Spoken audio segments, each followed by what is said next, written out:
నమస్తే న్యూస్ 24 తెలుగుకు స్వాగతం. నా పేరు శ్రీలత. వార్తలోని ముఖ్యాంశాలు చూద్దాం. సాధారణ తనిఖీల్లో భాగంగా దర్శి నియోజకవర్గంలోని దొనకొండ, కురిచేడు, దర్శి పోలీస్ స్టేషన్ను తనిఖీ చేసిన జిల్లా ఎస్పీ వి హర్షవర్ధన్ రాజు. ఈ సందర్భంగా ఎస్పీ మాట్లాడుతూ పోలీస్ స్టేషన్ స్థితిగతులు, సిబ్బంది పనితీరు క్షేత్రస్థాయిలో పరిశీలించడానికి ఫిర్యాదుదారుల ఫిర్యాదులపై సరైన రీతిలో క్షుణ్ణంగా విచారణ జరిపి నిర్దిష్ట సమయంలో పరిష్కరించాలని ఆదేశించారు. పెండింగ్ కేసులు, పిటిషన్ విచారణలు మరియు కేసుల పరిష్కారంపై సమీక్షించారు. స్టేషన్లో సిబ్బంది విధులు గురించి జిల్లా ఎస్పీ అడిగి తెలుసుకున్నారు. కేసుల పరిశోధనలో సిబ్బందిని కూడా భాగస్వాములను చేసి వారిలో నైపుణ్యాలను పెంపొందించాలని సూచించారు. జిల్లా ఎస్పీ వెంట Darsi DSP Lakshminarayana, Darsi CI, Tripurantakam CI మరియు ఎస్ఐలు సిబ్బంది కూడా ఉన్నారు. యొక్క పనితీరు తర్వాత పోతే కొన్ని విషయాలకు సంబంధించి అంటే క్రైమ్ కావచ్చు, ప్రాపర్టీ క్రైమ్ కావచ్చు, రెగ్యులర్ క్రైమ్ కావచ్చు, ఆ అంశాల గురించి ఒకసారి రివ్యూ చేసుకొని పోదామన్న ఉద్దేశంతో రావడం జరిగింది.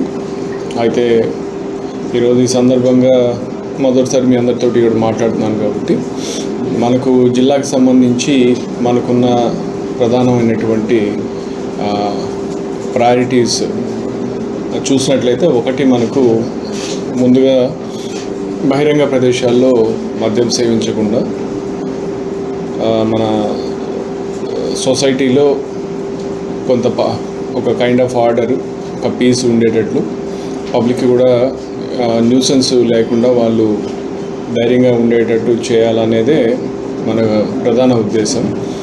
అదే ఫస్ట్ ప్రయారిటీగా మనము తీసుకోవడం జరిగింది. సో దాంట్లో భాగంగా మనము జిల్లాలో ఈ బహిరంగంగా మద్యం సేవించేటటువంటి ప్రదేశాలన్నీ కూడా ఐడెంటిఫై చేసుకొని ఆ ప్రదేశాలన్నిటి కూడా శుభ్రం చేస్తాం. ఈ శుభ్రం చేయించే ప్రక్రియలో పోలీస్తో పాటు పంచాయతీ వాళ్ళని, మున్సిపాలిటీ వాళ్ళని, అట్లాగే కమ్యూనిటీ ఎల్డర్స్ని, కొన్ని సందర్భాల్లో ఎవరైతే తాగి అక్కడ చేస్తారో ఆ తాగుబోతులతో కూడా శుభ్రం చేయించి వాళ్ళలో కూడా కొంత ఇది చేయటం కరెక్ట్ కాదు అని వాళ్ళ భావన కలిగే విధంగా అందరి కమ్యూనిటీని మనం ఎంగేజ్ చేసి చేస్తాము. దాదాపు ఇప్పటిదాకా 340 ప్రదేశాలు శుభ్రం చేయడం జరిగింది. దీనివల్ల మనకు ఈ డైల్ 100 కావచ్చు, 112కి తాగి గొడవ చేసినటువంటి కాల్స్ కొంతవరకు తగ్గాయి. యాక్చువల్లీ బాగానే తగ్గాయని చెప్పుకోవచ్చు. సో రానున్న రోజుల్లో కూడా దీన్ని ఈ విధంగా కంటిన్యూ చేస్తే డెఫినెట్గా మనకు న్యూసెన్స్ రిలేటెడ్ ఇష్యూస్ తగ్గుతాయి. ఎందుకంటే చాలా సందర్భాల్లో మన బాడీలో అఫెన్సెస్, కొట్టుకోవడాలు కానీ, ఒకరినొకరు పొడుచుకోవడాలు కానీ, ఇవన్నీ చాలా వరకు మనకు ఇలాంటి ప్రదేశాల్లో జరుగుతాయి. తాగి మాట అనుకుని టక్కని ఇది బాటిల్ తీసుకుని ఎవరు ఉండరు, చుట్టూ టక్కన కొట్టడం చేయడం చేస్తుంటారు. సో కాబట్టి మనం ఈ విధంగా చేయటం వల్ల చాలా వరకు మనకు అటువంటి అఫెన్సెస్ని ప్రివెంట్ చేసే అవకాశం కూడా ఉంటుంది. సో అందుకోసం అని చెప్పి మనం చేస్తున్నాము. దాని రెండోది వచ్చి రోడ్ యాక్సిడెంట్స్. ఈ మధ్యకాలంలో రోడ్ యాక్సిడెంట్స్ చాలా రిపోర్ట్ అవుతున్నాయి. మనకు హైవేస్ మంచిగా అవుతున్నాయి, రోడ్స్ బాగా వస్తున్నాయి, కానీ ప్రజలకి వాళ్ళ రోడ్స్ మీద ఎలా వెళ్ళాలా ఆ జాగ్రత్త లేకపోవడం, అవగాహన లేకపోవడం, చెప్పినా కూడా లెక్కలేకపోవడం, వాళ్ళలో కూడా కొంత బాధ్యత లేకపోవడం, ఇట్లా పలు కారణాల వల్ల చాలా యాక్సిడెంట్స్ అవుతున్నాయి. సో ఈ సందర్భంగా మీ ద్వారా ప్రజలందరికీ నేను విజ్ఞప్తి చేసే ఏంటంటే, దయచేసి నిబంధనలు పాటించండి, సూచనలు పాటించండి, మీకు మీరు బాధ్యతగా తీసుకోవాల్సిన జాగ్రత్తలు తీసుకోండి. ప్రాణం ఎంతో విలువైంది. సో మీకోసం ఒక కుటుంబం అనేది మీ మీద ఆధారపడి ఉంటుంది. కాబట్టి అది మనం గుర్తుంచుకొని మనం జాగ్రత్తగా ఉంటే ఎదుటివాడు కూడా కొంత వాళ్ళలో కూడా అటువంటి మార్పు వచ్చే అవకాశం ఉంది. అందరం కలిసి ఒక డిసిప్లిన్గా పోతే తప్పితే దీనికి ఒక సొల్యూషన్ అనేది ఉండదు.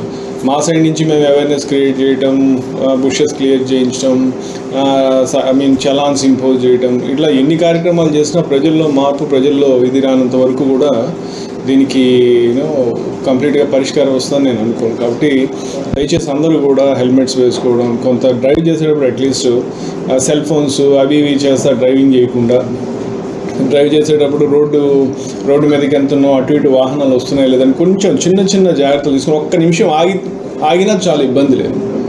మన ఏ రోజు అసలు ఒక నిమిషం కూడా మనకు లేదన్నట్టుగా మనం ప్రవర్తిస్తాం. అట్లేం లేదు, బోల్డ్ అంత టైం ఉంటుంది. ఒక్క నిమిషం ఆగి అటు ఇటు చూసుకొని పోయినప్పుడు చాలా యాక్సిడెంట్స్ మనకు ఆ ఒక్క నిమిషంతో మనకు ఆ 10-15 సెకండ్లతోటే మనం చాలా యాక్సిడెంట్స్ అవుతాయి. కాబట్టి అందరూ కూడా ప్రజలు దయచేసి దీన్ని అర్థం చేసుకొని రోడ్ సేఫ్టీకి సంబంధించి కొంచెం జాగ్రత్తలు తీసుకొని జాగ్రత్తగా ఉండమని చెప్పి విజ్ఞప్తి చేస్తున్నాను. తర్వాత మూడో అంశము ఎలాగ మన మహిళల భద్రత, దానికి సంబంధించి మహిళలకు సంబంధించిన పిటిషన్స్ కావచ్చు, మహిళలకు సంబంధించినటువంటి ప్రాబ్లమ్స్ కావచ్చు, వాటికి మనం ఎట్లా శక్తి టీమ్స్ అని చెప్పి ప్రత్యేకంగా దానికోసం అని చెప్పి టీమ్స్ పెట్టాము, ఉమెన్ హెల్ప్ డెస్క్లు పెట్టాము.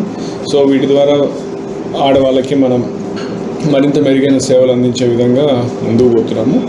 ఇది కాకుండా ఇక మా పోలీస్ సైడ్ నుంచి కూడా ఈ ఎన్ఫోర్స్మెంట్ కావచ్చు, ఆఫీసర్స్లో పనితీరు మెరుగుపరిచే విధంగా చర్యలు కావచ్చు, ఇవన్నీ కూడా మనము రకరకాల చర్యలు తీసుకున్నాం. అలాగే ఇంకొక ముఖ్య విషయం ఏంటంటే ఈ ప్రాపర్టీ అఫెన్సెస్ తగ్గించేదానికి, కొంత క్రైమ్ తగ్గించేదానికి కూడా మనం జిల్లాలో మనకు MSCDs అని చెప్పి మొబైల్ సెక్యూరిటీ చెక్ డివైజెస్ అని ఫింగర్ ప్రింట్ డివైజెస్ ఉన్నాయి. సో మనం ఏం చేస్తున్నాం, రోజు యావరేజ్న జిల్లాలో 400 దాకా ఫింగర్ ప్రింట్స్ ఇస్తాం. దానివల్ల ఇదివరకు నేర చరిత్ర ఉన్న వాళ్ళందరూ కూడా వాళ్ళకి ఉంటే మనకు మ్యాచ్ అయిపోతుంది. దాదాపు మనం లాస్ట్ 1.5 నెలలో చూస్తే 60 మంది ఆల్రెడీ కేసెస్ ఉన్న వాళ్ళు ఫింగర్ ప్రింట్స్ మనం తీసుకున్నప్పుడు మ్యాచ్ కావడం జరిగింది. సో వాళ్ళలో కొంతమంది ప్రాపర్టీ అఫెండర్స్ ఉన్నారు, కొంతమంది బాడీ అఫెన్సెస్లో ఉన్నవాళ్ళు, అట్లా రకరకాలుగా ఉన్నారు. అంటే వాళ్ళు ఆ ప్రదేశానికి సంబంధించిన వాళ్ళు కావచ్చు, హాస్పిటల్ పోతున్నాం, లేకపోతే నైట్ టైం రైల్వే స్టేషన్ పోతున్నాం, బస్ స్టాండ్లో ఏదో ఒక విధంగా దొరుకుతున్నారు. కానీ దానివల్ల మనకి ఏంటంటే వాళ్ళ యొక్క మూమెంట్స్ మీద మనకు కొంత నిఘా, వాళ్ళకు కూడా ఒక ఇంత భయం, ఈ విధంగా మనం దొరుకుతాము చేస్తామనేది. సో తద్వారా మనము ఈ ప్రాపర్టీ అఫెన్సెస్ని కూడా తగ్గించేదానికి అది మనకు దోహదపడుతుందని చెప్పి మనం ప్రతిరోజు కూడా ఎక్కడా కూడా ఒకరోజు కూడా అవకాశం ఇవ్వకుండా ప్రతిరోజు దాదాపు 300 నుంచి 400 ఫింగర్ ప్రింట్స్ మనం తీస్తున్నాం. దాంట్లో అధికారులందరూ కూడా చాలా కష్టపడి చేస్తున్నారు. సో ఈ 4 అంశాలు ప్రధానంగా మనం ఎక్కువ దృష్టి పెట్టి సమాజంలో న్యూసెన్స్ కావచ్చు, కొంత క్రైమ్ కావచ్చు తగ్గే విధంగా మనం చర్యలు తీసుకోవడం జరుగుతుంది.